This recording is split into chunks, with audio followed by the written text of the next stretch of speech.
All right, welcome back. Episode 191 of Chaotically Intolerant. I want to thank you all for tuning in. We got NFL playoffs today. We got the Colts are just a sad organization. They're a disgusting organization. Week 18 games, head coaching. It's a busy week. It's been a busy, really just like 2 to 3 days in the NFL. But before we get into that, make sure to like, comment, subscribe, or any of those things. Just help support the show. Go join our email list at chaoticallyintolerant.com, and let's go.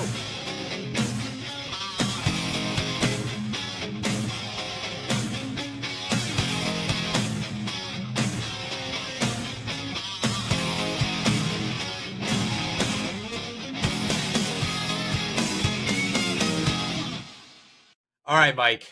We got a lot to talk about here. I don't know where to start, but I think I'm just going to start with what we normally do. I'm going to start with the Week 18 games.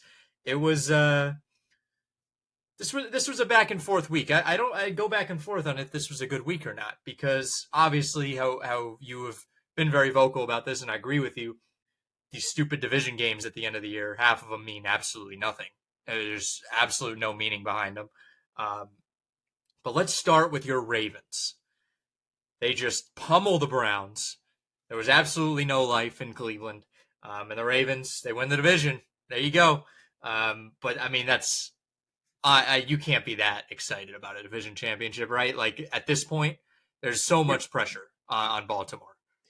Yeah, and by the way, just to your point earlier, blame the 2009 Colts for this Damn because it. 2010 It's was the first fucking year that Colts.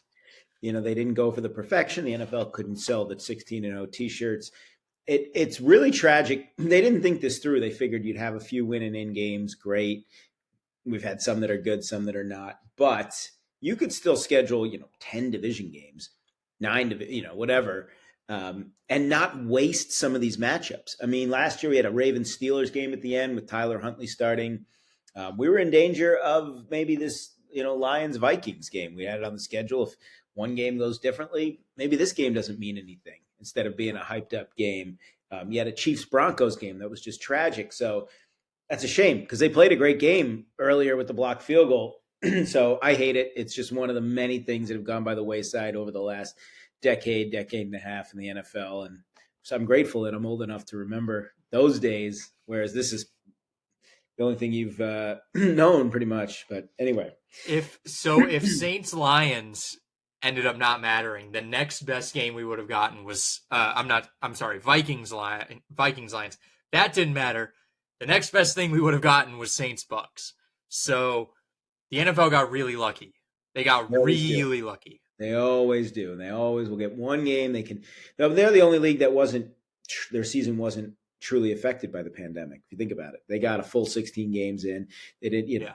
somehow worked out for them. Every deal You they know, made, by hell or high water, the NFL will get what they want. they get what they want. Other leagues, no. They Nope. no one gives a shit about baseball or basketball or hockey. The NFL will get what they want. It does not matter. They will do it whenever they want. They played on Tuesday. They played on Wednesday that year.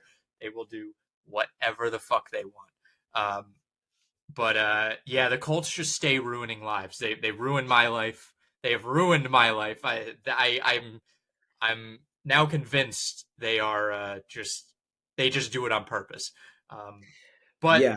Well, we'll get the to that ball game, I guess. But the city of Baltimore is probably very happy that the Colts aren't there anymore because the Baltimore Ravens are AFC North champions. And again, like I said, can't be that excited, right? I mean, I feel like at this point, all the pressure is on Baltimore. Buffalo came into this year, they're kind of a rebuilding year, and then they look really good. Kansas City is Kansas City, so I mean, what can you say? The pressure doesn't matter to them. Baltimore, you've done it three. You could have Lamar as a three-time MVP and back-to-back MVP, and I mean, you lose in the AFC title game last year. You have to build on that. A Super Bowl, if you lose a Super Bowl, I don't think of it as a fail because that's such a coin flip, right? It's one game, but not getting there, that's another story. And the Ravens I feel like they might have the most pressure of any of the teams right now. possibly, I mean, the game itself, they toyed with the Browns. They went for it. They failed 3 4th downs. Harbaugh said, "Well, it doesn't matter." But this You is want to try things out. kind of the problem that the Ravens have had is that this has kind of been their mentality. Harbaugh listens to analytics nerds that have never played a down of football in their life.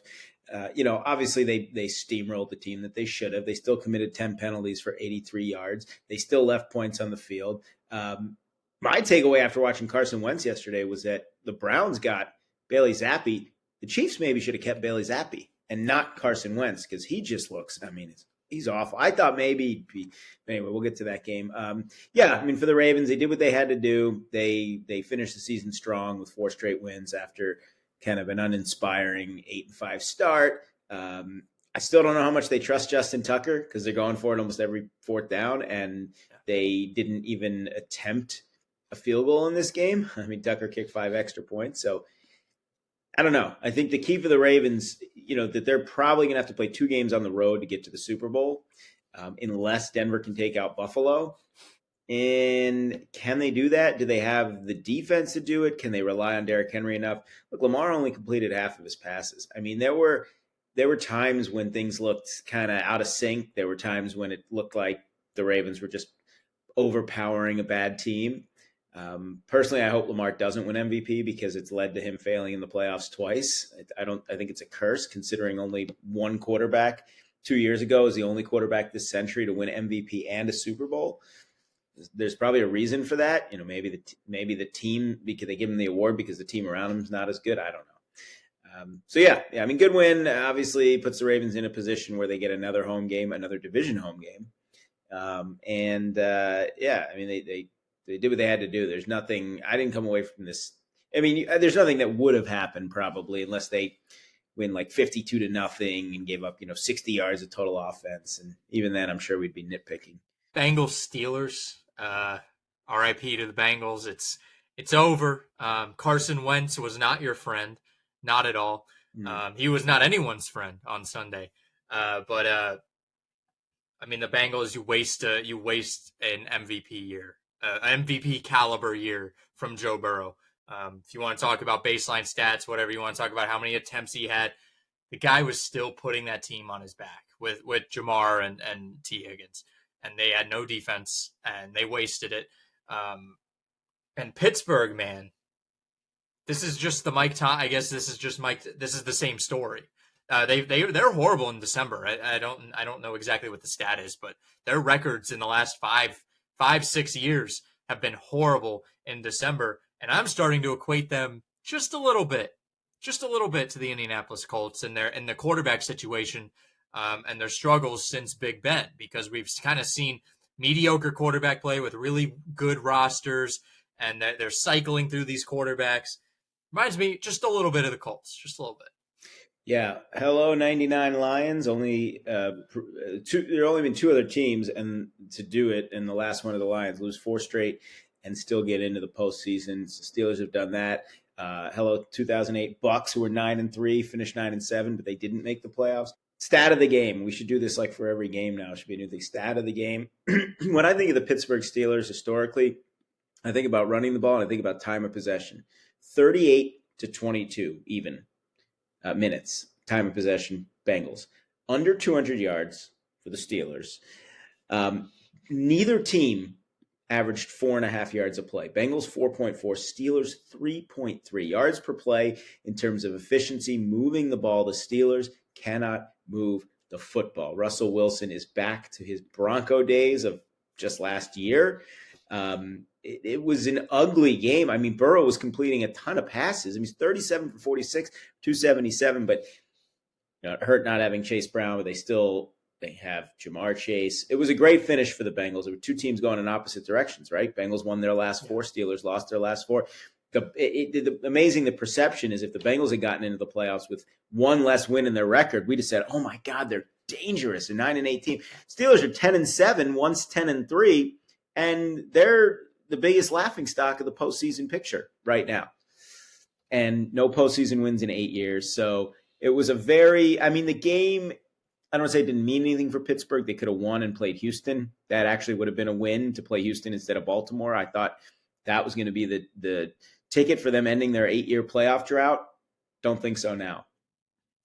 There is another team that I want to mention that is probably, I don't know. I think they're the most embarrassing playoff team. It's the Tampa Bay Buccaneers. I don't know if They're I 10 agree and with that. 7.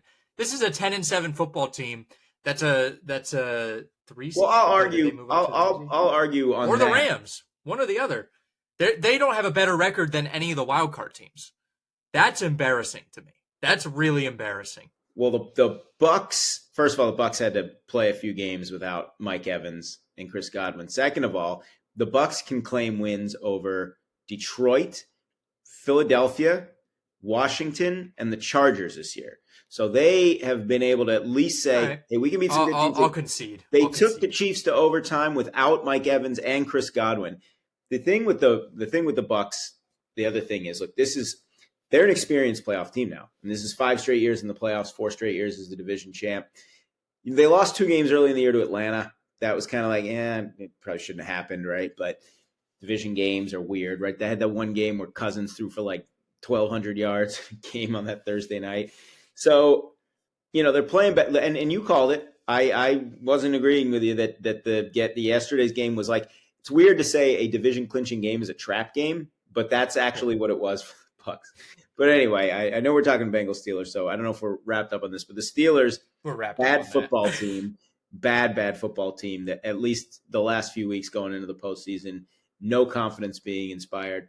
By the way, Ravens Steelers will be the 5th time they've played in the postseason, first time in Baltimore. Steelers have gotten the Ravens they got them the first 3 times they played. Ravens got them in 2014. This is their first chance to beat the Steelers in the postseason in Baltimore. I'm excited for that. I feel like I know what's going to happen in that Steelers Ravens game. It's going to be close. Yeah. The Steelers are going to lose, and we're going to go into the offseason saying, man, they were just like a couple plays away. They were still just a couple. They found their footing. That's what Steelers fans are going to say. They're going to justify it again. It's the same cycle. We do it every year. Some Steelers fans are recognizing it though. They're finally starting to realize that, hey, maybe we just do the same thing every year and we need to shake it up. I wouldn't hate firing or letting Mike Tomlin go at the end of the year just to shake it up. He's been there how long? And at this point, you're just running in circles if you're the organization. 10 and 7 and going to the playoffs every year, a lot of I would kill for that. I would kill for that as a Colts fan. But if it's continuously happening, I mean, that's the definition of insanity. And Steeler football is you want to win a Super Bowl. So I wouldn't hate it if they fired Mike Tomlin. I really wouldn't. I wouldn't think it's a horrible The big story with the Steelers going into these last couple of games was George Pickens and what a difference he makes in the offense. He was targeted 6 times. He had 1 catch for this many yards. So yeah, he's not a factor. Forget it. And let's jump to Bucks Saints, and then I think we can just conjoin Panthers Falcons in there too. Bucks made it. They made it look like it was weird. That was a weird kind of 15-20 minutes of football where the oh my god, what the fuck am I trying to think of? The balance just shifted immediately. It was Atlanta was up in Carolina and Tampa was down 2 scores. It felt like, oh my god, this is actually going to happen. The Saints are actually going to do it for Atlanta. And then almost on like 2 drives later, it just flipped. It was Tampa. They're now up 2 scores late in the game, and Atlanta is down, but they ended up driving and tying the game. And then did they drive and tie the game? I can't remember what exactly it was.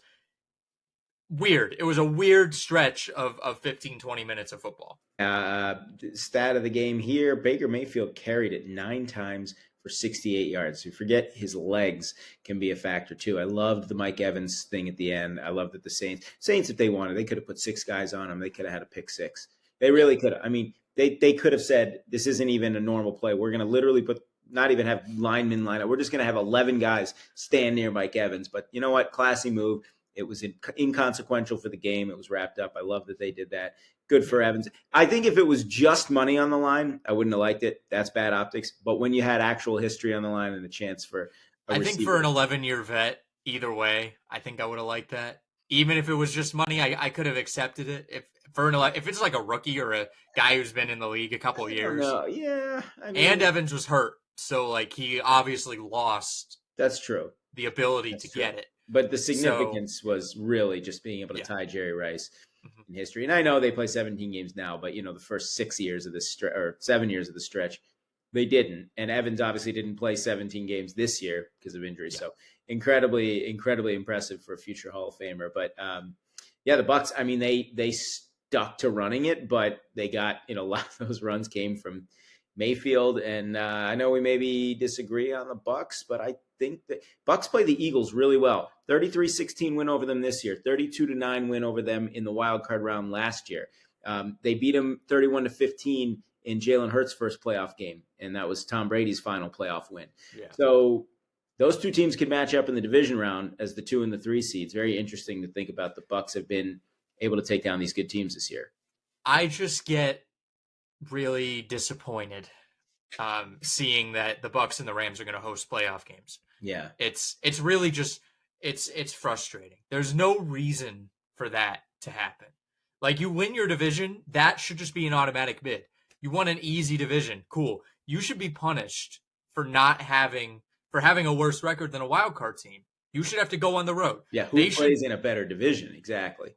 They should do based on like seeding, right? Do the regular seeding. So the 4 seed would be what? LA and Tampa would be the 3. Still do that. But then you go based off the record for where it's going to be played. Well, then they wouldn't be the 3 seed. No, I would seed just based on the record. You want to say, okay, a division does get you that bye or get you that bid. I'm fine with that. Now, here's what I would say. If it's a 1-2 game difference, okay, not the end of the world. If we start talking about 3, 4, 5 wins, hey, the Colts 2008, I was talking to my uncle, who's a Chargers fan. 8-8 Chargers hosted the 12-4 Colts, and guess what? Tomlinson walk-off touchdown run in overtime, right? And the Colts were. Well, that's just because the Colts are just they would let down in the playoffs, especially against San Diego. They had fits. They would, and I correct myself. It was Darren Sproles actually, but point being, and I just look over on TV and there's the Jim Morris talk. Anyway, I think for that you should have.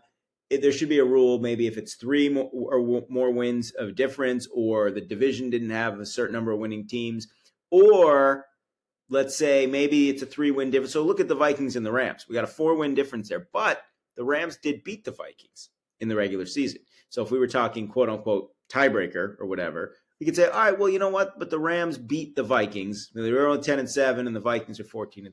I think you got to have something in there. I'm sick of seeing these 7-8-1 Panthers teams, 7-9 Seahawks teams hosting teams with 4 or more wins. It is a bad look, and I get it. Division should just be for scheduling purposes only. You play your geographic teams twice a year, but it really should just be, records. Again, I'm fine if a division winner gets an automatic bid. I think there is something to winning your division. But and again, I think just for bracket purposes and how they sort the bracket, I'd be fine if they still leave Tampa as a higher seed, like number-wise, but then you decide where they're going to play. Because a 12-5 Commander team should not be going on the road to play in Tampa. That's just not right. Because Commanders are 12-5. Right. So two of the wild cards in the NFC are better records playing on the road. The Vikings and the Commanders. But in the AFC, the only example of that is the Chargers at the Texans, right? Chargers finished 11-6, and the Texans finished 10-7. So not as egregious there, 1-win difference. No. But still, I still think the record has to mean something too. It should, and for Houston especially, that division is so freaking bad. They are. I'm not going to deny it. Yeah, but to wrap up with the Bucks here, they like I said, I don't remember a game that I looked at as like it was like a must win, and it still felt like a trap game for Tampa, and it worked out. So just to tie in Carolina and Atlanta, hey, good on Carolina. They won 5 games in Dave Canales' first year. Bryce Young had great numbers yesterday, 251, 3 touchdowns, no picks. I mean, Penix played well. Bijan ran the ball. Flourishing. We're watching him like turn into a NFL quarterback. Hey, I mean, look, year 2, it was on a terrible team last year. Miles Sanders comes back. He runs the rock, 17 times. He also had a receiving touchdown. I mean, this was I would not have expected 82 points from the Panthers and the Falcons in week 18 with, some pressure on Atlanta, division title potentially on the line. I mean, this was a really fun game with everything at stake. Drake London caps off an amazing year. I mean, I think the Falcons are in good shape with Penix. I think the Panthers are in good shape with Bryce Young. I mean, suddenly this division, which has also been kind of a, I don't know, laughing stock, kind of they're a joke, but a lower, much lower echelon division that the Buccaneers have now won 4 years in a row. I think maybe we might see a fun division. I mean, the Saints, probably not them, but Carolina could continue to ascend. Atlanta with Penix, and you figure Tampa Bay is always going to be in the mix. So this might be actually a decent division next year. Is the Saints' job the only job in the NFL that they might have to put out an ad on Indeed to try and find a head coach? Yeah. Because who wants to go there? Who would want? I mean, they're gonna get the shitty picks at the all the other teams are gonna come in and pick their coaches, and then the Saints are just gonna get whatever's left. Like they showed up late to the clearance sale, basically. Well, maybe Gerard Mayo, he was first in the unemployment line, right? So yeah. Maybe he's the guy that says, I still don't get it. Don't get that I don't. One. Yeah. But yeah, it was a fun day in the NFC South yesterday. Yeah. Bears Packers. The Bears have done it, man. They, for the first time since 2015, it's been 9 seasons since they've done it. In Lambeau, they beat the Packers. They knocked the Packers down to the 7 seed, who will have to then go and play Philly. But you know what? I'm just happy for the Bears. That's awesome. They end their long losing streak, both their losing streak to the Packers and their losing streak this year, all in week 18. Caleb Williams, efficient, 21 of 29, 148 and a touchdown. This is going to be an interesting job. I don't really understand the Mike McCarthy thing that's coming out. Why are you interviewing Mike McCarthy? Why are you even asking to interview Mike McCarthy? Are you trying to ruin your quarterback? Are you trying to ruin the franchise again? Well, they feel like now that they beat the Packers and the seal is broken, let's bring back the old Packers coach into that rivalry. I don't know. Low key, this is a very disappointing loss for the Packers, obviously because they've dominated the Bears. They hadn't lost to them at Lambeau since 2015, as you said, 11 straight overall. It was a bad day for Green Bay. I mean, Love goes out with an injury. I think he's expected to play. But Christian Watson, who's dealt with injuries his whole career, done for the year. Yeah. He tears his ACL, so he's out. This is a Packers team that already had a lot of question marks about whether they could, stack up against good teams. The only noteworthy win they really have is against the Rams, and that was during that kind of funk that the Rams were in early in the year. I was looking at the spreads this week. I couldn't believe that Philly opened up at 3.5. I think it went up to 4.5 last I saw against Philly. To me, that feels like a mortal lock. I cannot trust this Packers team. For the Bears, good for the Bears. They paralleled the 2007 Ravens, who at one point that year were 4-2, and then they were 4-11, but they won their last game against the Steelers, who were resting everyone that year. And the Bears were 4-2, and then they were 4-12, and they won their last game against the. I love these random parallels, but I think this is good. Maybe something to build on for the Bears. I mean, Williams' numbers were modest in terms of yardage, very modest in terms of yardage, 5.1 yards a pass. I mean, but I think that the Bears, after everything they went through this year, to end on this, maybe it'll be enough to just give them a little like, hey, you know what? We got a division win. We finally beat Green Bay. As you said, the game was meaningful for Green Bay. I mean, I think both the Green Bay and the Commanders wanted to avoid Philadelphia. I think that's, and I understand that. Philly's a dangerous team. So, and the Commanders, and it was like you were saying with the NFC South thing, there was a crazy sequence at the end here because you had, it looked like Green Bay was going to win and Washington was going to lose. And then all of a sudden, I think the Bears kicked that field goal, and then maybe a short while after, the Commanders scored the touchdown. So, I would say my takeaway is good for the Bears to end the year, but I'm concerned for Green Bay, honestly. Caleb Williams, I think social media is ruining how we look at his season this year because, I mean, the kid threw for 3,500 yards in his rookie year, 20 touchdowns, 6 interceptions.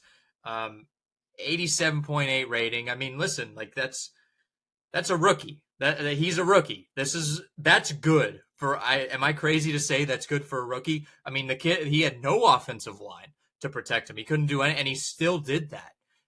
He had just not a good head coach, just a bad head coach, a really poor head coach, and then Thomas Brown, who was only good when he was up in the booth. So considering all the circumstances, this is a successful year, I think, for Chicago. Yeah. Well, again, you get rid of Eberflus. I think that was what they wanted to. People wanted Eberflus out of there. So this isn't a bad year for them whatsoever. I think that the media is gonna blow it up like this is horrible, but I mean, really 5-12 is kind of standard for them lately. But Caleb Williams, like, he grew. I felt. Yeah, I think the expectations were not high when the year started, but I think that 4-2 start kind of got everyone juiced up, and then obviously the Hail Mary and the wheels came off. Yeah, he had a nice season. They got to improve the offensive line quite a bit around him. They need to get him a good coach. It's year one. We saw what happened to Bryce Young last year. We thought what a horrible pick that was. He's starting to look like a better quarterback. Maybe give Caleb Williams a shot here to really develop. Yeah. And then Commanders, Cowboys. Marcus Mariota did it. Cool. Awesome. Yeah. Hey, look, I mean, we were joking about, the Chiefs and how pathetic they were with all their backups. Now, granted, the Commanders weren't going strictly backups. I mean, Daniels played a little bit in this game, but it's nice to know that you have a backup quarterback who has been a number one pick, right? Or number two. He was number two overall. Right. So him and Jameis. You have two guys who were picked number 2 overall on your roster.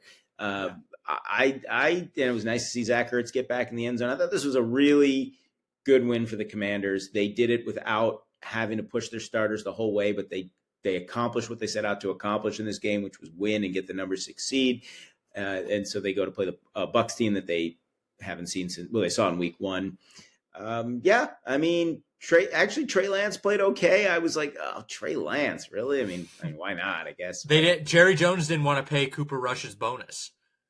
I think he had a snaps or a starts bonus that Jerry Jones did not want to pay. That's just terrible. Pathetic. It's pathetic. That's crappy. It's because the guy actually played decent and he stepped in for you. He's been there for a few years. This isn't some random guy they picked up and he had like a 3-game bonus. I can maybe see that, but no, that typical Cowboys. That's why they're once again not winning a playoff game, not going to an NFC Championship game. But the focus here is Washington. They didn't play great, but hey, Mariota leads a drive at the end. They win the game. They got a little momentum. They won 12 games this year. They were the second worst team in the league last year. They won 12 games in Dan Quinn's first year as a head coach. I know he's not going to win Coach of the Year because it's going to go to O'Connell, but man, does he deserve a world of credit. And he must have loved ending his year with a win over the Cowboys. Well, not ending his year, but ending the regular season. Yeah. Texans-Titans, a inconsequential game.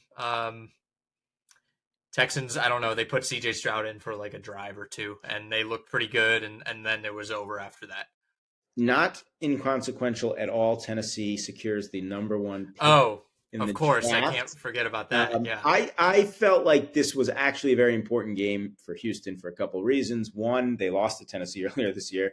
You don't want to get swept by the Titans, even if this game didn't mean anything. Yeah. For CJ Stroud, he had a great start. He was 6 for 6 for 50 yards and a touchdown. Damian Pierce had 176, although he got more than half. Yeah, he had a really good 92-yarder. Right, I love watching him run, man. I know he stepped aside for Joe Mixon, but I love Damian Pierce. I've been watching him since he was at Florida. I love him. Yeah, and for Houston, like kind of what Pittsburgh had said before their game, we want to get the stench of losing out of our mouth, the taste of losing out of our mouth. Houston had a few bad games. They've dealt with a lot of injuries. Interesting that last year they were kind of this young team with a chip on its shoulder, kind of like Washington. They had a big leap last year. They won their division. They crushed the Browns in the wild card game.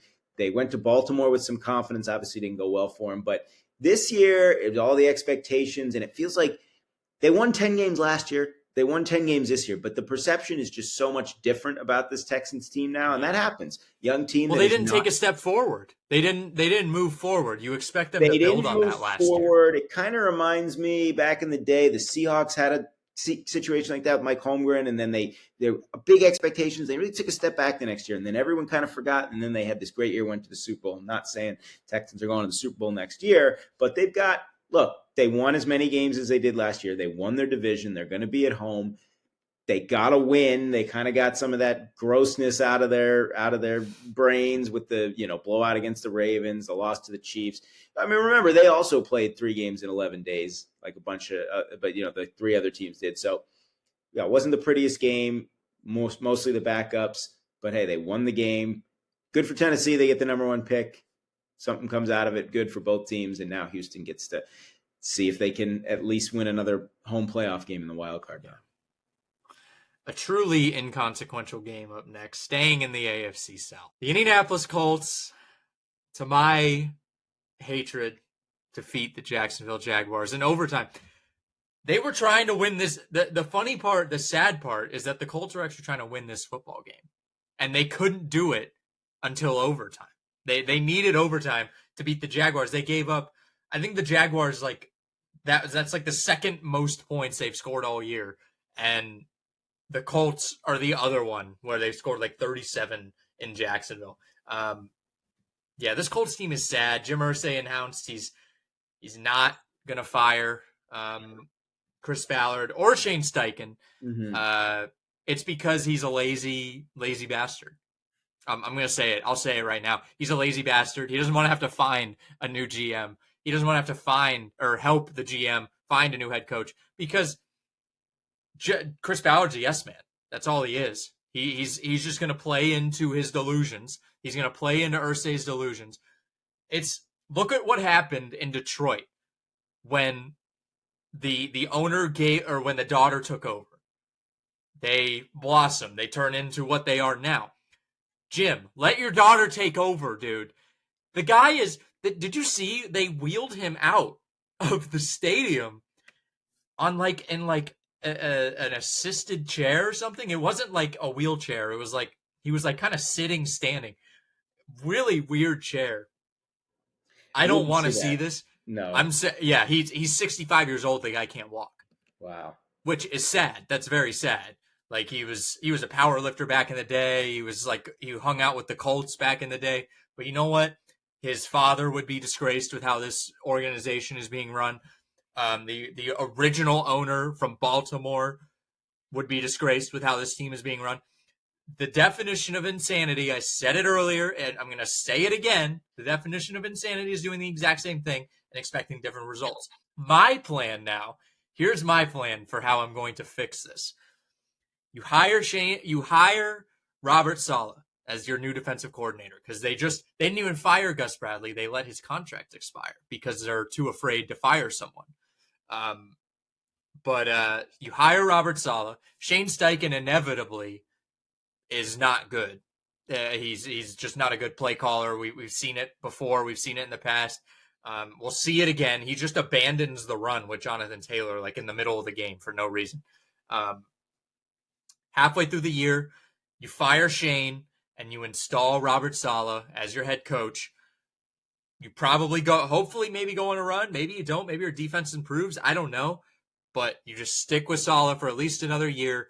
Chris Ballard ends up getting out of there because probably Saleh's going to want to pick his head coach pick his general manager because that's what like head coaches are doing now. They're allowed to pick their general managers. Fucking Mike Vrabel is like, I'm not going anywhere unless I can pick a general manager and like control the team.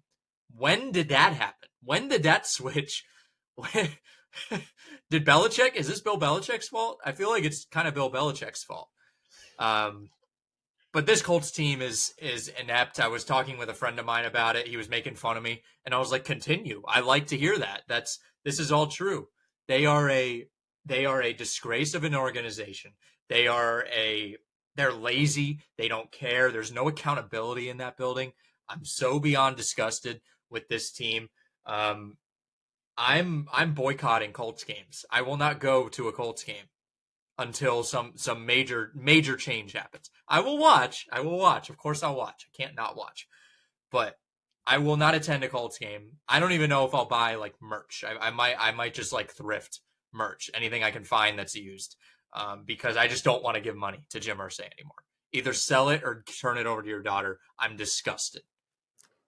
Fair enough. Any thoughts on the actual game itself? What thoughts are there for this one? Well, No one cared. I don't Jonathan look at the Taylor, good stats. game. Cool. I was surprised. Yeah, he was the only one that carried the ball. It's Yeah, rare to clean. see a game where only one player has any rushing attempts. Because, hey, just cool. on a personal note, very happy to see Joe Flacco get a win. I don't know if it's going to be his last game as a Ravens fan. Love Joe. He wants to come back. Always root for Joe. Hope he does come back. He's not. Look, he's been in the league now. This is year 17 for Joe. He's 39 years old. He's about to turn 40 in 10 days. But you know what? Great memories for me. Love the guy. Glad to see him doing well. I love him too.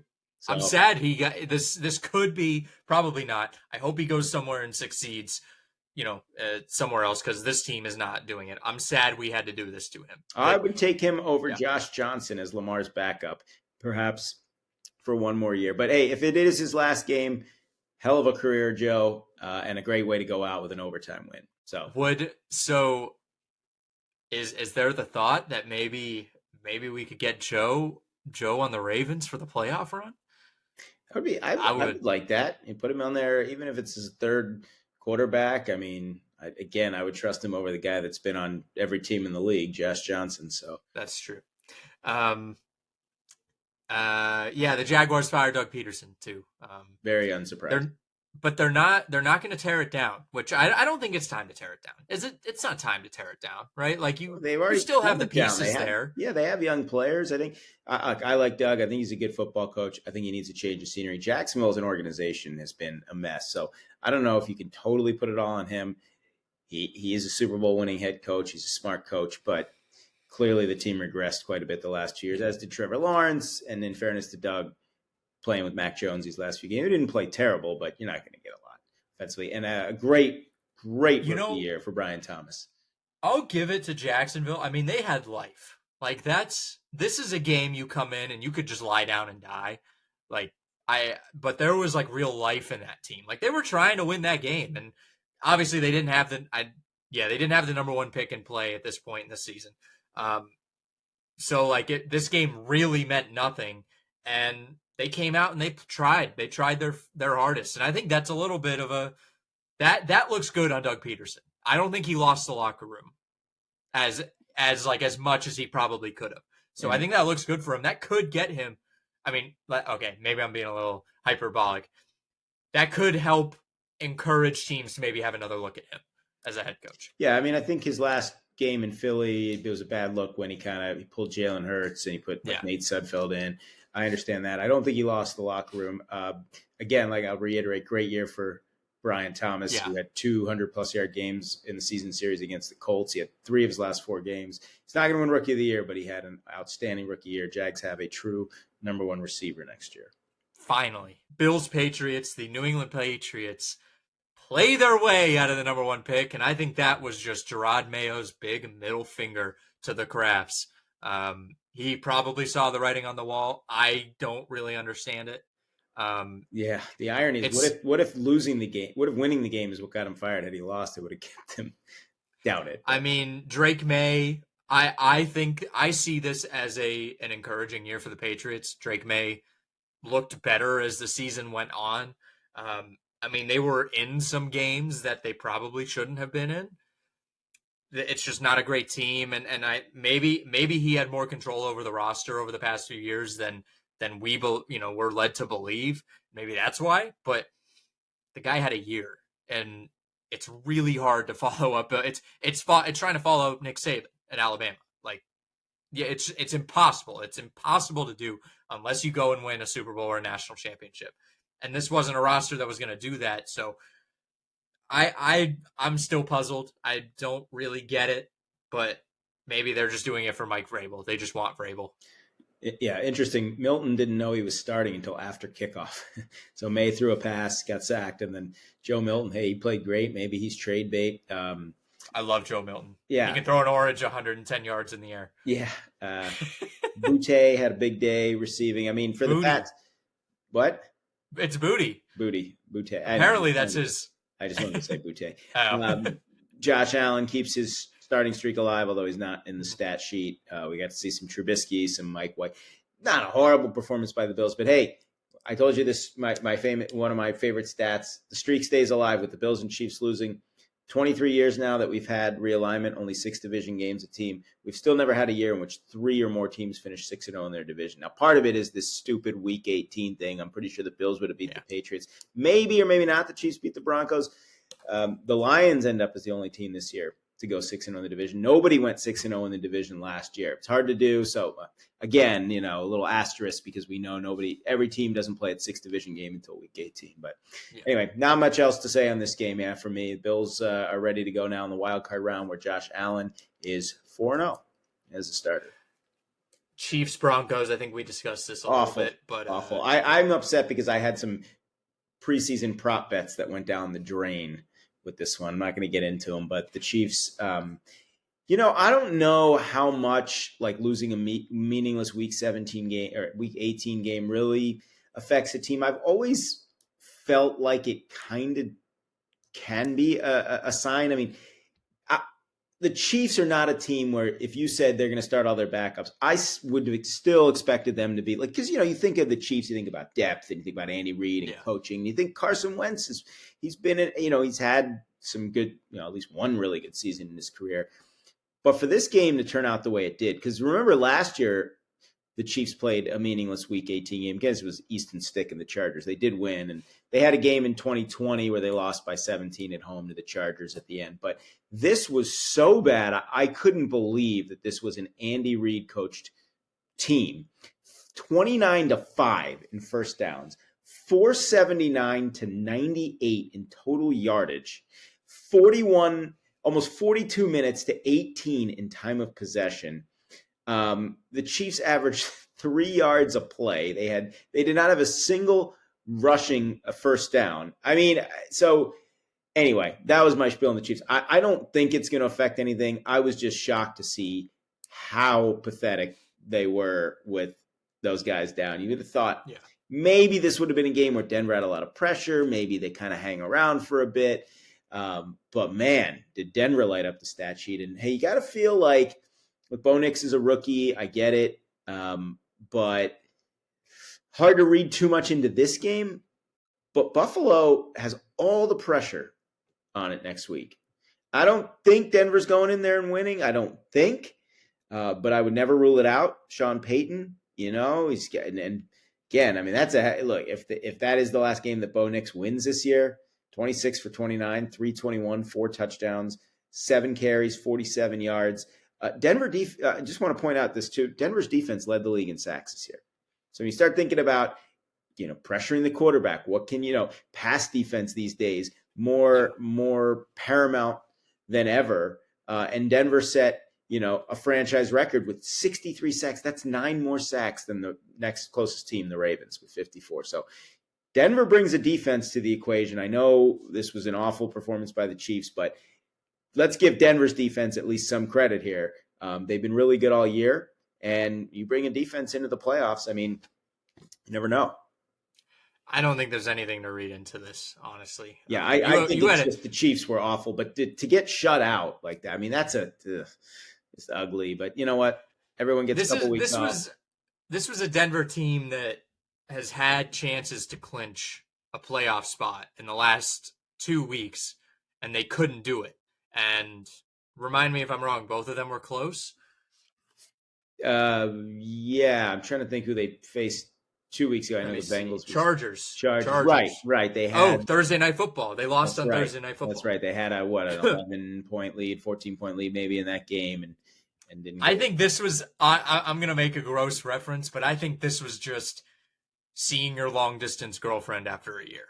You explode. I mean, they had tried for 2 weeks and it hadn't happened, and now you're starting to wonder, oh my God, is it really going to happen? But they came out there excited. Those uniforms are just gorgeous. They're awesome. The Orange Crush uniforms, they should wear those all the time. They need to go back to those. And they were. But you come out, they're juiced up. I think that was just they emptied the fucking tank on and it's the Chiefs. It doesn't matter that it's not Patrick Mahomes. It's that logo on the side of the helmet. It's you motherfucker. You guys have tormented us since Peyton left, basically. We want to do this and we want to do it like undoubtedly we will destroy you. And that's what they did. Yeah, I don't think there's anything to read into it for the second Chiefs. year in a row, they actually beat the Chiefs at home. Of course, this one's not really counting, but Yeah. Mahomes, Pacheco, McDuffie, Karlaftis, Kelsey, Jawan Taylor, Oh, Kelce, Chris Jones, Marquise Brown, DeAndre Hopkins, Justin Reed, Drew Tranquil, Kareem Hunt, Nick Bolton. Oh, not one of those guys played. So I understand it a little, but yeah, it was just a horrible game to watch. not a good game. No, if you were a Bengals or a tough. Dolphins a fan, Dolphin. This one was over before it even started. Yeah. Like it was 21. I think it was like I blinked and it was 21-0. Mm-hmm. I was like, oh my God, Carson Wentz is not. He's not going to do some fuck shit. I mean, I guess he did do some fuck shit because he fucked two teams, but well, really one team because the other one didn't matter. Let's go Chargers, Raiders. Chargers, I mean, this was consequential. They had to win to, face Houston, but the Raiders, I don't know. Is Antonio Pierce going to keep his job? I think he's going to keep his job. It's the Raiders. I mean, it's not like anyone could have done any better. I mean, but all right. My takeaway here, I think he keeps his job. My takeaway is that the Chargers defense finished with the fewest points allowed in the NFL. Jesse Minter, great job. First-year defensive coordinator. Herbert put up great numbers. I think it's still more of the same, for the naysayers who are going to say, the Chargers haven't really beaten anybody good. Their only, I think, wins over winning teams were both over Denver.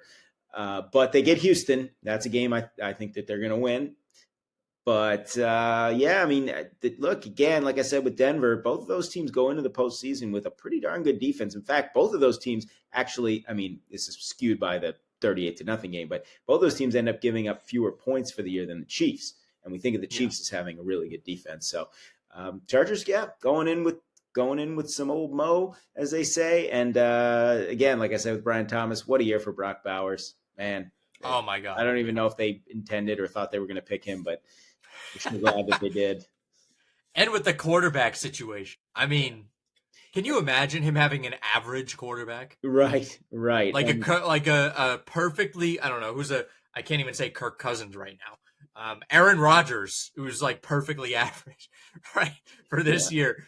Just anyone average. Right. And for the Chargers, we talked a lot about Ladd McConkey and how important he is and what a great year he had. But how about Quentin Johnston? 13 for $186. The Chargers have a complimentary receiver there to McConkey. That opens things up. They become a lot more dangerous offensively. And he's really escaped the Butterfingers. He has accusations too. And we very well could see a third Chargers-Chiefs meeting. And remember, both of those games have been very tight. And that would be an interesting matchup, I think. Yeah. Seahawks, Rams. This one, again, somewhat consequential. Was this the one the Rams wanted to lose, or they wanted to win this one? Well, I think they wanted to play. I mean, they beat Minnesota this year, so maybe it's that. But I would have thought they'd have preferred to face the Commanders. That was my initial thought. They read an article, actually came across an article in the LA Times that the Rams, they were lauding that the Rams rested their guys, even though they had a chance to avoid the Vikings, because Sean McVay's MO is respect everyone, fear no one. And he wanted his guys to get rest and said, you know what? Doesn't matter who we face. We're going to have to face good teams eventually in the postseason. Yeah. So, and Garoppolo, I mean, man, Garoppolo's numbers were pretty solid. Couldn't get it done on that final drive. But like, again, we were looking at, Carson Wentz, but you want to know that you have a backup quarterback who is, I mean, obviously Garoppolo's competent quantity. He's already played in a Super Bowl. But, there's a lot of naysayers out there. And he puts up 334 yards without Kupp and Nakua playing. So, they did lose Blake Corum to a broken arm. That's a tough loss. But hey, Geno Smith gets his bag. What did he get? An extra $6 million. He got his 10 wins, his completion percentage, his touchdowns. And you know what? Really nice year for Mike Macdonald. They had that tough stretch in the middle. Remember, started with 3 straight wins. They end with 3 straight wins. They finished 7-1 on the road. Seattle did this year. So they have something to build on here. Yeah, this is a positive year. I don't know if you're rolling with Geno. What do you think? I think you roll with Geno until it really falls off. Yeah, absolutely. I mean, who else are you going to get right now? Right. You're 10-7. You're kind of fucked in the draft unless you want to go and trade everyone. But I think that, Noah Fant, like we forget Noah Fant was involved in the Russell Wilson trade, and he's been okay. I mean, he's been he's been impactful on that team. Yeah, I think they won that trade. I think they did. Rub your eyes if you're looking at Seattle's receiving stats. Zach Charbonnet, 0 receptions for 32 yards. So I guess he had a lateral. Also, there is another D Moore on the Carolina Panthers. I discovered this on Sunday. It's not DJ Moore. Obviously, we know he used to play for the Panthers. I think it's Devin Moore. I'm going to look that up, actually. I want to make sure. No, it always comes up as DJ Moore. David Moore. I'm sorry, David Moore. But when they show the touchdown, it just shows D Moore. So Seattle could use the return of Kenneth Walker. I think they could use another receiver. I don't think that DJ Metcalf had his best year by a long shot. He had 53 catches for the entire year. I'm sorry, 66 catches for the entire year. So, it would be nice. You got to put some weapons around Geno. Metcalf had 66 last year, but coming off that 90 catch year in 2022. So, yeah, good year for Seattle though. I think they got something to build on. Noah Fant, 48 receptions for 500 yards this year and a touchdown. Not bad. Not bad at all. For a kind of, I think he was kind of like the throw-in in that trade too. So not bad.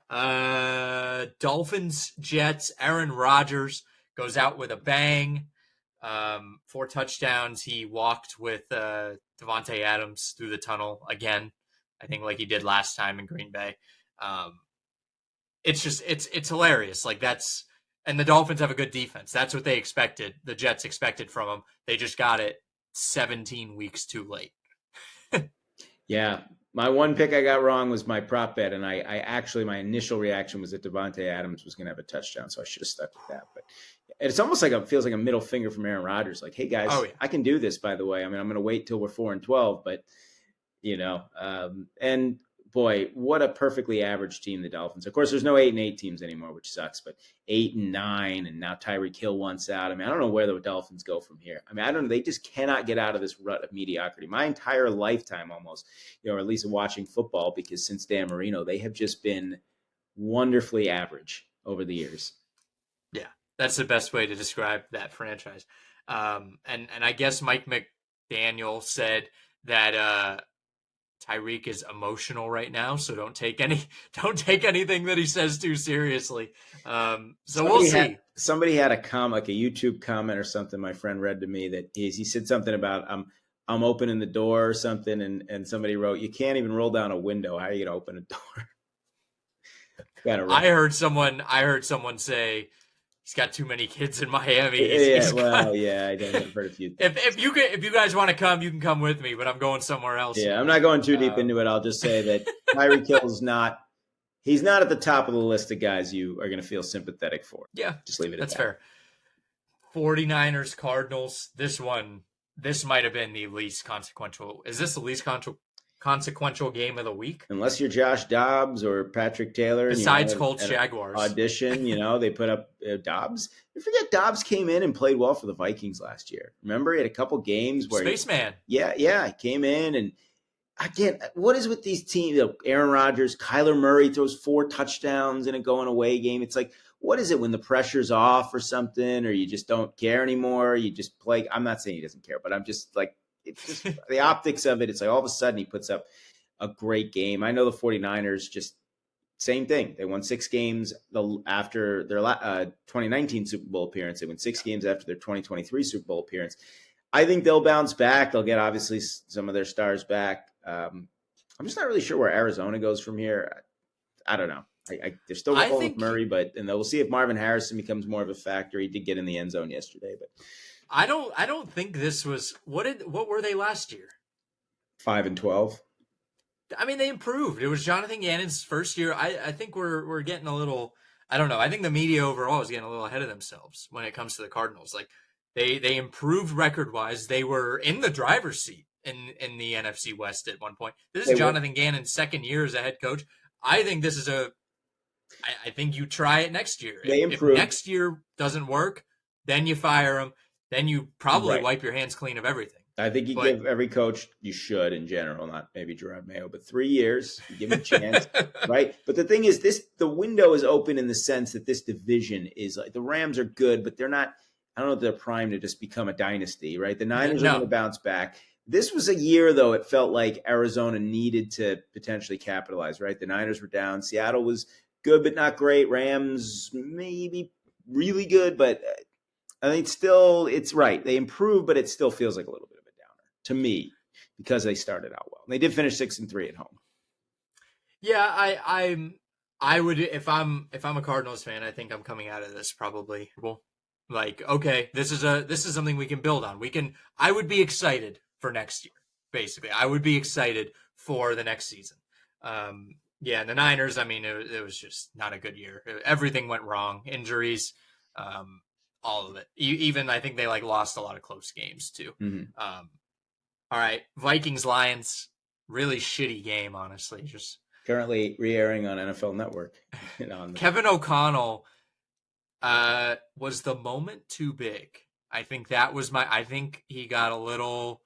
He went away from his normal stuff. I think the moment was maybe a little too big for him. I hope he learns from this. This is a perfect learning moment for him to go into the playoffs, I think. Yeah, maybe for him and maybe for Sam Darnold. I was just blown away by the fact that he did not run the ball in the red zone, like at all. They won one where Akers had a big run, got him down, and then it was pass. It just and then going for it on fourth down a couple times where they didn't convert, didn't take the points. I mean, O'Connell's trying to be Dan Campbell. He's not Dan Campbell. He needs to stick with what he has done. Now, granted, they didn't find the end zone at all. This is against a banged up, although they got Alex Anzalone back, who had a big game, but still a banged up Detroit team. I was actually pretty disappointed for the Vikings, just that they kind of didn't, I don't want to say they didn't show up, but they really just looked outclassed. It's surprising to see a 14-2 team be really outclassed. But you know what? The Lions are this good. They really are. For all this talk about their injuries, when the moment was big for them, they stepped up with a great performance. And they absolutely, it just felt like, I know the Vikings have this great season. It just felt like it wouldn't have been right if Detroit had to be the wild card. It still feels like they're the team that deserves it because of what they were last year, what they've been almost all year, and the injuries that hurt them. They lost 2 close games at home. I mean, so if their defense looks that good, oh yeah, with the amount of injuries that they have, and they were blitzing, I think Detroit was definitely holding back on their blitzes earlier as we were coming through, because obviously you're having issues in the secondary, but they weren't blitzing as much in the past few games, probably trying to hide those defensive packages, I would assume, and maybe just, get teams off kilter a little bit. Come into this one, blitz the shit out of Sam Darnold. Anzalone obviously helps, and Sam Darnold's normally pretty good against blitz. He's usually successful, but I mean, they were just another level. And if they're going to keep getting guys back, because they're going to have how many days? 14 days to rest and get guys back for the playoffs. If I'm anyone in the NFL, I'm terrified. And I would even, maybe not Patrick Mahomes. Maybe he is a little nervous. I think if you're Patrick Mahomes, you might be a little nervous, especially because that Chiefs line is not protecting him this year. That Chiefs line is much more 2020-esque. And Detroit, Dan Campbell in a Super Bowl, that Lions team is going to blitz every down in the Super Bowl. Yeah. If they make it there. I mean, it's going to be really, really difficult I have a hard time seeing anyone beat. Yeah. I mean, the Vikings defense did make a couple plays, and Van Ginkel had a near pick 6 that could have changed the game, but they forced the ball to Justin Jefferson when they were in the red zone. They really did. And I think Detroit knew that. Both Ben Johnson and Aaron Glenn could get head coaching jobs this offseason, more likely Ben Johnson. But yeah, I mean, this was a big step up, prove it game for both teams, and Detroit came through with flying colors, and they earned that bye week and a week off. And as a fit, by the way, just a fun stat earlier, we were talking about the Bucks and Bills, first 2 teams in NFL history to beat 2 14-plus win teams in a season. The Bills were the first, and then with Philadelphia winning on Sunday, we didn't mention that game. There's nothing really to say. They beat the Giants backups. So that's what the 17 game season brings. But yes, I like Detroit's chances a lot now. Philly, Detroit would be interesting because then you got to really step up against the run with Barkley. But I just feel like this is Detroit's year, man. I really do. It does. It really feels like it. I actually want to go through the bracket on this episode and just, fill out our bracket real quick. But give me your most desired head coaching position that is currently available. What are there? Three? Jacksonville, New England, Chicago. Oh, I guess Chicago, New Orleans. Not the New York Giants. We did not talk about Eagles Giants, but that game just did not matter. I didn't have much to take away from that. Although that guy McKee, right? He played pretty well. Tanner McKee, good game. Yeah, and the Eagles. What is it? Some of these teams' backups are playing great, and then you have Carson Wentz. Anyway, enough about him. The Eagles defeated the New York Football Giants 20-13. Yeah, pretty much how anyone would have predicted. Improve their draft position with New England winning. I think the most desirable would probably have to be. I think it's the Bears. I mean, I think again when you have a number one pick of a quarterback, I think you got some pieces in place there. I think they had a good draft last year. I think it's Chicago. Don't forget about the New York Jets as well. I don't know if you mentioned the New York Jets, please, but they are forgettable. Please. They're the Jets. I like the Bears. The Saints, I'm just looking through the teams. The Saints have absolutely nothing. I like the Patriots.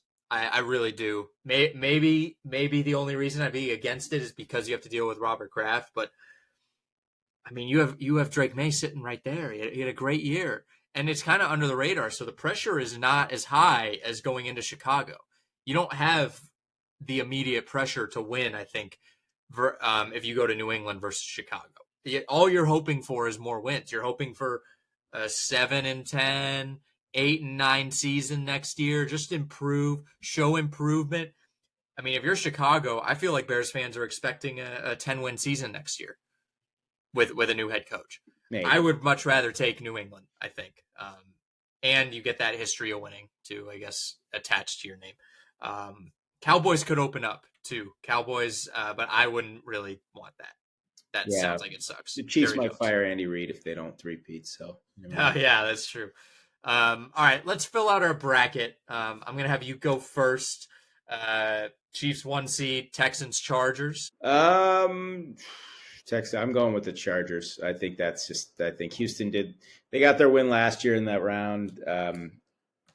LA's defense, they're going to smother CJ Stroud. They just double Nico Collins will be fine.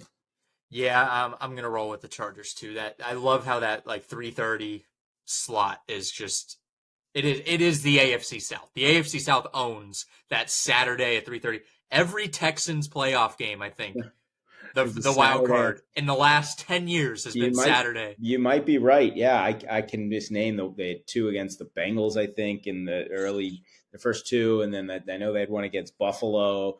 They had one against the Colts. They won against the Colts in 2018, yeah. They think against the Chiefs in 2015. They lost 30-0. That was also, yeah, it'd be a fun stat. I got to look that up on Twitter. I'm pretty sure it's like every playoff appearance they've had since 2011 is that they have that wild card slot. Hilarious. I love it. Or that slot. Ravens Steelers, 8 o'clock. That just feels right that it's Saturday at 8 o'clock. I think the Ravens this is again, they owe the Steelers. I think they shouldn't have lost to the Steelers in even that first game. Pittsburgh's going in the wrong direction. Baltimore's going in the right direction. We just saw this last week. It was a team that had won, 3 in a row or 4 in a row against a team that had lost. And that's the same thing with the Ravens. I think this is a lot of Derrick Henry. I think it'll be close for a while, like you said, but I just think I cannot trust the Steelers. Bills Broncos 1 o'clock. I feel like the Bills have that 1 o'clock Sunday spot, kind of locked down. Yeah, with the weather, it kind of. I mean, last year they moved it to Monday. I don't know if you remember, they had a storm. They were paying people. Monday. Yeah. So this one's interesting. I mean, I'd probably still roll with the Bills, but I think it's one where you tease the Chargers game and you tease the Broncos and you buy it up to 13, 14 points. 8.5. I Yeah, like eight and a that. half's a I lot. like. Again, Yeah. Buffalo's 4 for 4 in this round with Josh Allen. I know it's Bo Nick's first playoff start, but you think about the coaching. Think about, like I said, Denver's defense leading the league in sacks. I mean, there's a lot of reasons to like this Denver team. Again, it's youth and inexperience. First postseason berth in 9 years for the Broncos since they won Super Bowl 50. I think they're going to keep this a game. I think this is going to be a game. I still lean towards the Bills, but I think I take the points with Denver here. It's really difficult to pick against Josh Allen, especially in the wild card Yeah. round at home. They're going to be rocking there. But yeah, that 8.5 is dangerous. I think same thing with, Pittsburgh +10. That's a big number for a playoff game. That's a really big number. I would take Pittsburgh. Give me the Chargers, Pittsburgh +10, and Broncos +8.5. Parlay it, book it. All right. But I'll take the Bills, and I don't even know if I said I'll pick the Ravens, but I'll take the Ravens. Chiefs Chargers in the divisional round. What are you thinking? We had a 17-10 and a 17-16 game with these teams. Patrick Mahomes has never lost in the divisional round, right? He's 7-0, I think 7-0, 6-0, 7-0. Jeez, however many years they've made the championship game. 19-17 and 17-10. 19-7. Okay, I said 17-16. Yeah. So, if the Chiefs are as vulnerable as people seem to think, this could be a tough spot. I still have a hard time thinking that in a 15-win season, the Chiefs are going to lose short of the championship game. So I picked the Chiefs, but I'm telling you, man, I wouldn't be shocked if they did lose this game. But I'll take the Chiefs because it's the Arrowhead Invitational. After seeing what they did against Pittsburgh on Christmas Day, I felt like they turned the gas on. Maybe Pittsburgh is just really reeling. Maybe they're just really bad. But it felt like they hit the gas. I think the Chiefs. It's still the Chiefs. They got to prove to me when it's not. Give me the Chiefs, and then the big game of that day, or the big game of that round, the one I'm really would be excited for, Bills Ravens. It's literally like the silver platter of who wants to face the Chiefs more.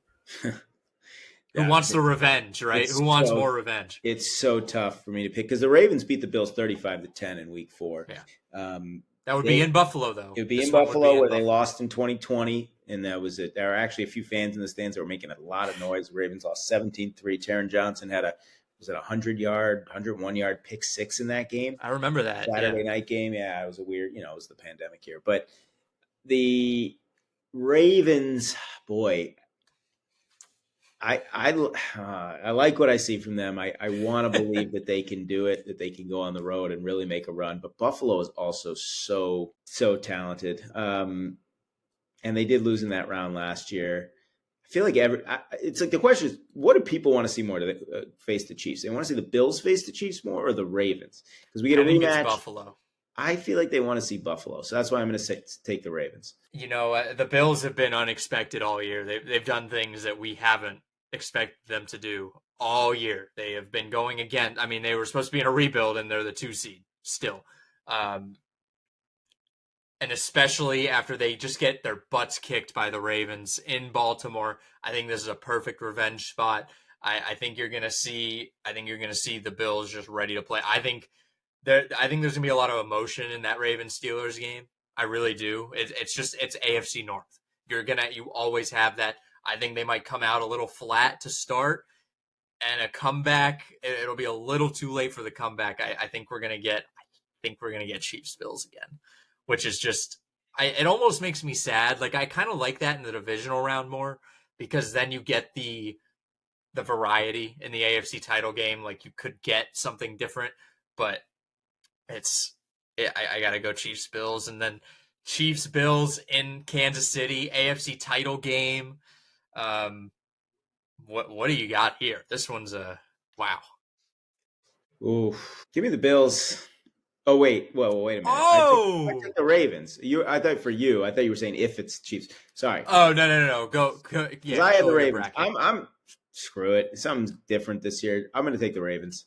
I think they get their revenge. They figure out how to get Henry involved. enough that Lamar can't make a critical mistake, and they make a play or two. The secondary steps up and makes a play or two on Mahomes. Why not? Yeah, I'm throwing stuff at the wall at this point. I feel like I'm getting a little antsy.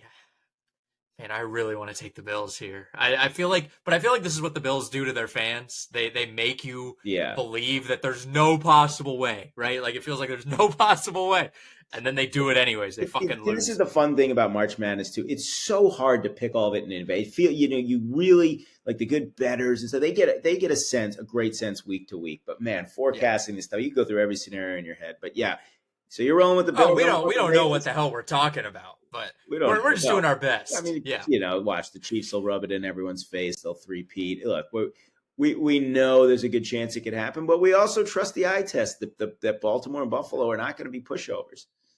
I feel like Buffalo in this spot. Maybe it's just, and I know I've been saying the Chiefs have to prove it to me until they, they're the Chiefs until they're not. I feel like they go 15-2 this year. Is this their best record that they've had? Or it's tied for the best record? They haven't had a 16-1, right? Who? Kansas City with Mahomes. They haven't been 16. No. The NFL hasn't had a 16-1 team. The only 16-win team ever is the Patriots in 07. Did they go 15-1 one year? No, they went 14-2. They did the same deal where they were 14-1. They lost to the Chargers. I feel like sometimes when they have that, when those really good teams finish with the Panthers, they were 15-1. They come out. I mean, because I don't think this is going to be a the Chiefs were actually horrible. Like, no, because they're still going to win their playoff. I still think they're going to win a playoff game, and I still think it's going to be a tight one with Buffalo. I think Buffalo finally gets it done. Like Manning had to beat Brady at some point, right? It had to happen, and it finally did in 06.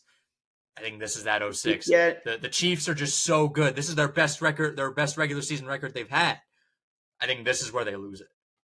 Yeah, the thing is, you got to remember, it's like, it feels like with any team, you could be like, it's their year. Oh, but it's their year. But truth is, it's only going to be one team's year in the end. Or if we're looking at getting to the Super Bowl, it's only going to be two teams whose year it is, right? And is this the time that Josh Allen finally does it for the starved Bills fan base? Is this the Ravens in there? They win every 12 years, 2000, 2012, 24. Is this the Chiefs in the first ever three? I mean, two of those three stories are going to fail miserably.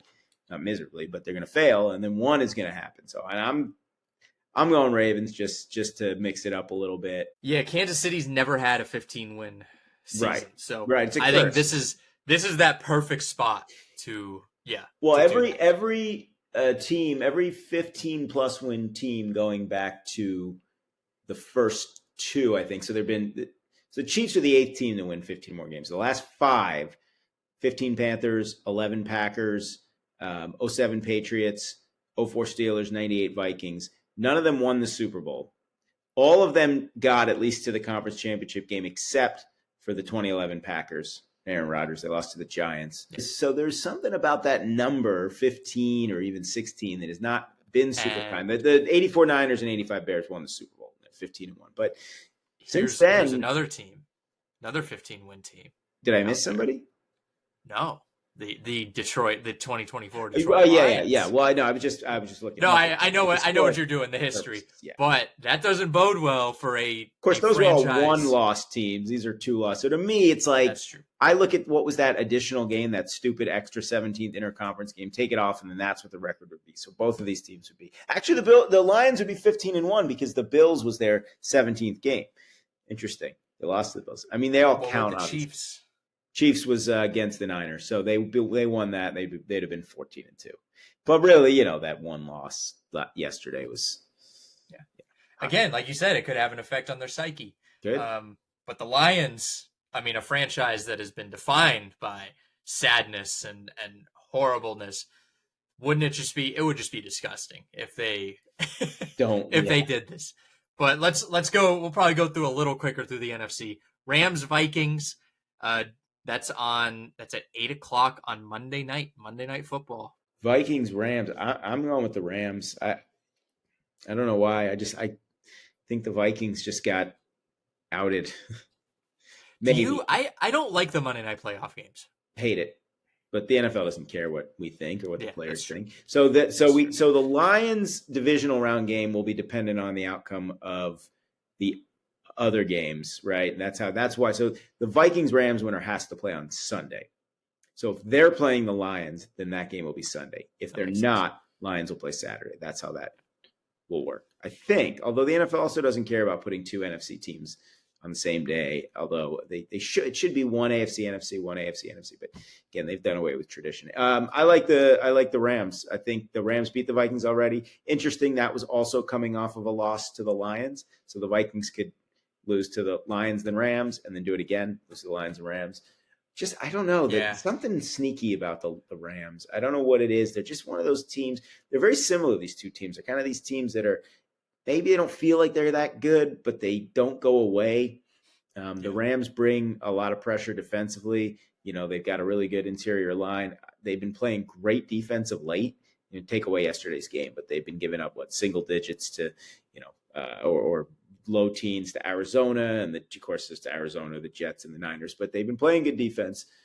I don't know. I just think the Rams are going to win it. Yeah, just knowing the Vikings history. Yeah. And I think that the Sam Darnold struggling against the blitz was a really big hole that got exposed against Detroit. And again, I mean he's been pretty good over the throughout the year. So I don't know if I want to follow the one game trend versus the entire year, but it just kind of feels like that juju is gonna transfer a little. Is he going to be that guy seeing ghosts? Yeah. Yeah, that's it. My buddy's one of our writers, Serafino, is a Vikings fan, and he literally said that to me. He goes, he's seeing ghosts again. I'll be really scared. If I'm a Vikings fan, I didn't sleep last night. I did not sleep a wink last night because I'm nervous. Not just because you lost, but in the way you lost. So I guess I'll go the Rams. I mean, I don't really want to pick them. I don't know why. I don't really want them. Whatever. Bucks, Commanders. This one I am excited for. As much as I don't know. The Bucks are but I really want to see the Commanders win. There is a path. There is an actual path for the Commanders to find their way in. Through at least the NFC Championship, if not the Super Bowl. I think this is a reasonable ask. The Commanders are not fantastic, right? But they just kind of hang around, and then Jaden Daniels turns the gas on late in the game. And I mean, I would like to see the point differential inside the last 5 minutes, 10 minutes of Commanders games, because they're probably pretty damn good.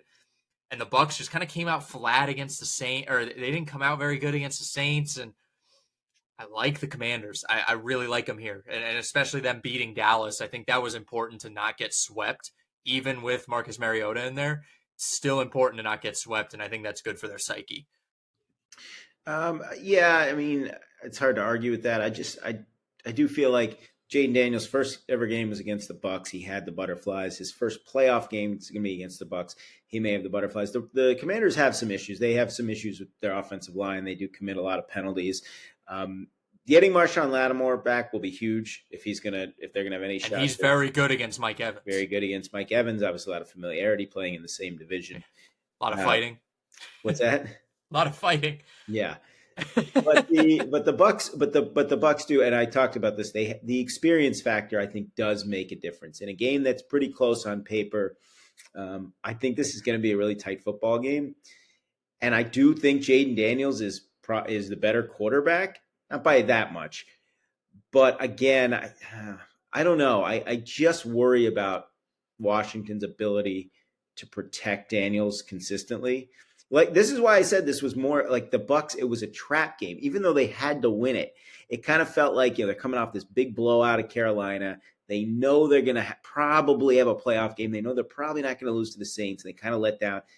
Is this when they refocus? Because remember what they did last year to Philadelphia. And obviously Philadelphia was going in the wrong direction last year. But when we watched that game, they hammered them. They absolutely hammered them. And they played well against the Lions, even in that divisional round game. So this feels a lot more like a toss-up. I could certainly see Washington winning, but I'm going to pick the Bucks. Okay. I thought I had another point, but I don't. Eagles, Packers. A part of the path for the Commanders is the Packers winning this game. That's a tough ask. That's a really big ask, because the path would be Packers win. They face Detroit. Detroit and the Packers. I mean, that's a division game. That's a tough one. Packers come out ahead. Commanders, they probably see the Rams. The Rams again are suspect. I think we can all agree they've been suspect all year. Commanders take down the Rams, and then it's Packers Commanders.